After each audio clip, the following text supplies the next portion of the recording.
Comenzamos nuestro segundo bloque aquí en Pacecar. Como siempre, le damos la bienvenida a Carlos. Buenas ¿Cómo te va? noches, Rubén. Carlos, hoy vamos a presentar un auto que cuando la audiencia esté viendo las imágenes va a decir cómo dicen un Plymouth si esa es una Dodge GTX. Justamente quería hacerle esa salvedad al televidente. No es una Dodge GTX. Va a notar, De ahí viene la Dodge GTX. van a notar muchas pero pequeñas diferencias en la parrilla. Principalmente en la parrilla, lógicamente delantera del radiador. Sí. Van a encontrar pequeñas diferencias, multitud, los faritos, molduritas, curvitas, y van a encontrar también una diferencia ínfima en los faritos traseros del baúl, pero luego la esencia general del vehículo, como era de la Dodge, era la Dodge GTX fabricada con anterioridad, GTX Argentina. Nosotros acá en Río Cuarto hemos tenido, y todavía anda alguna, en los pueblos vecinos, con ese sonido tan característico, tan del característico mexicano, ¿no? del motor mexicano. Creo que era Rainero el motor, creo. Esa fábrica es una fábrica que se especializó en fabricar grandes motores diésel. Más aún, no puedo confirmarlo, fabricaba hasta motores B de 10 cilindros de la Deus. Una fábrica muy desarrollada, y la última vez que tuve oportunidad de leer algo sobre esa fábrica, parece que estaba fabricando los motores Deus de 10 cilindros en B, pero diésel. No puedo corroborarlo, no puedo certificarlo. Ese motor de la Coupé nacional era mexicano. El de la Coupé norteamericana, Plymouth, era un motor similar al mexicano, pero lógicamente de mayor potencia. Seguro. Tuvo algunas motorizaciones, no venía, volvemos como de costumbre, figura en los datos técnicos de aquellos años 2 o 3 motores, nunca el 6 cilindros con que se armó acá. Acá hubo una versión de esa Coupé de 6 cilindros, en Estados Unidos no existió. Sí, V8 con determinada cantidad de potencia y de cilindrada. Esta Coupé difiere en el capó, por ejemplo. Los televidentes van a notar que hay unas molduras que no tienen ningún desarrollo ni significado levantando el capó, son simplemente adornos de la Coupé, y su interior... Era como para darle un carácter deportivo. Era como para darle un carácter deportivo, que sí lo tenía. Sí.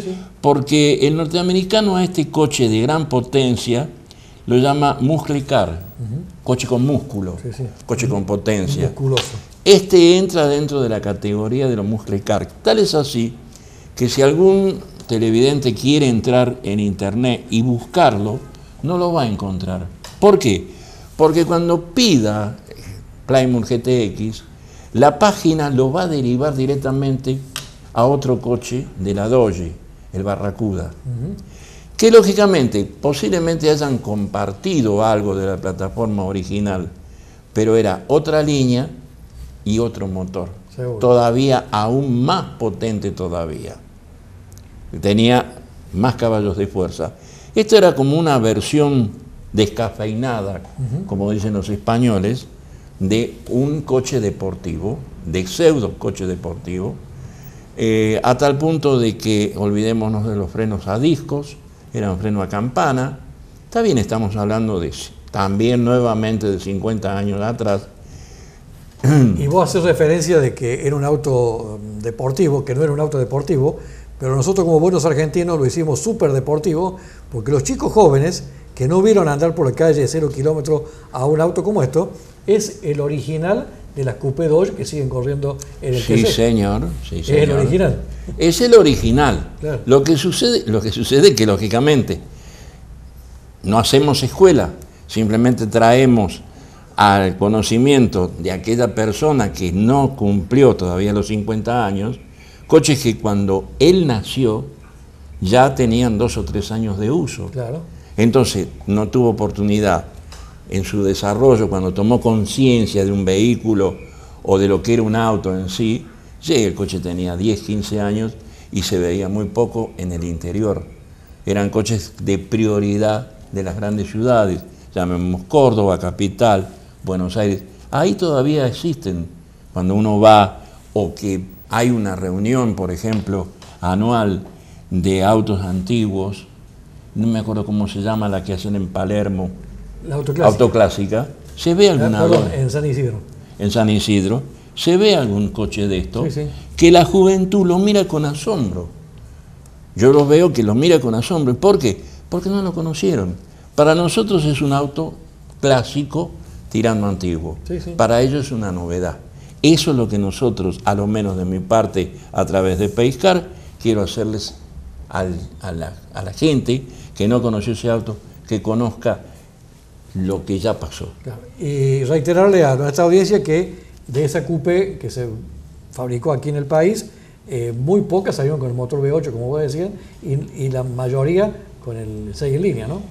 Es que ya en aquellos años la nafta empezaba a costar. Empezaba a doler en el bolsillo decirle lléneme el tanque. Y cuando salió esta coupé ya todos empezábamos a mirar, en mi caso particular, que yo vivía lejos de Río Cuarto, empezábamos a mirar con cierto cariño el motor diésel. Claro. ¿Por qué? Porque la diferencia era muy grande. Acá había una firma que vendía una camioneta diésel de producción nacional, rastrojero, Sí. y la diferencia del combustible era 5-1. Con Se un pagaba litro solo. de nafta, con lo que costaba un litro de nafta, se cargaban 5 litros de gasoil.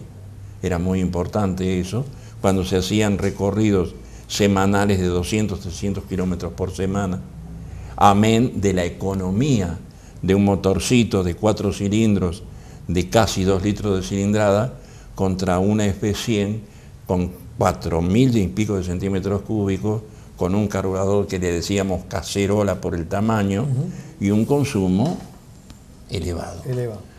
Volviendo al tema de la coupé Plymouth, más allá de que tenga un aire de auto deportivo, el interior era de buen nivel, ¿no? El interior era el interior de un coche de lujo. Claro.